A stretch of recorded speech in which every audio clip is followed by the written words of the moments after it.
Hi, I'm Katherine Simpson and I'm a researcher at the University of Glasgow, and I'm representing also the University of Newcastle with Amy Proctor and also Nick Hanley.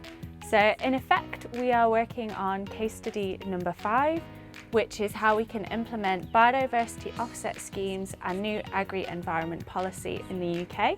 And we actually have 2 case studies. So we have one in Northern England, and this is the northeast landscape. And in Scotland, we have our second case study, which is also on the east. So what we wanted to be able to do was have 2 broadly similar case study areas, but within different regions of the UK, which might be influenced by different policies. We interviewed policy practitioners and also the agricultural community, looking at what were the strengths of the existing agri-environment schemes in the UK, but also the weaknesses of that, what each of these different stakeholder groups would like to see going forward, and whether they believe that biodiversity offsetting had a role to play within agri-environment schemes, that it could be funded by the public, or whether we should be looking at private investment in that side of it.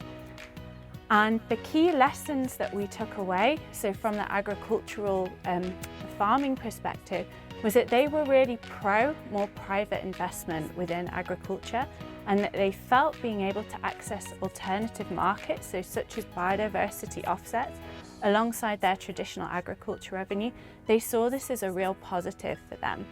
So in particular, what they saw was going to be less bureaucracy. They felt that having a private investment and a private company regulating these schemes would lead to less red tape, and it was going to be less prescriptive. So that was a real benefit that the farmers were seeing from this.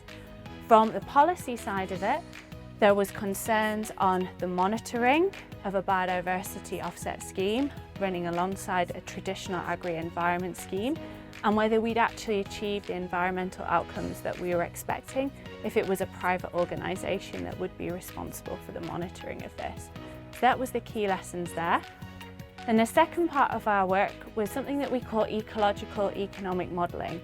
And what we're looking to learn from here is how we can integrate ecology. So what we were really interested in is wetland birds with the economic side, and whether by looking at the economic outcomes of policies and also the ecological outcomes of current agri-environment schemes, what we could learn going forward. And the key conclusions for us is that when you're looking at landowner decisions, so on how to design the contracts going forward, you really need to take in the economic effectiveness of this. So farmers' agricultural rents will vary across the landscape, so you need to look at the economic decisions that each landowner is able to make, and that these blanket policies across the landscape where each farmer is being paid the same amount, it's not going to be as ecologically effective as one might hope. And this is because the number of birds across the landscape, they also vary, as well as your ecological rent, so your farming profit. So you need to be able to combine these 2 things and to make this land scale decision making.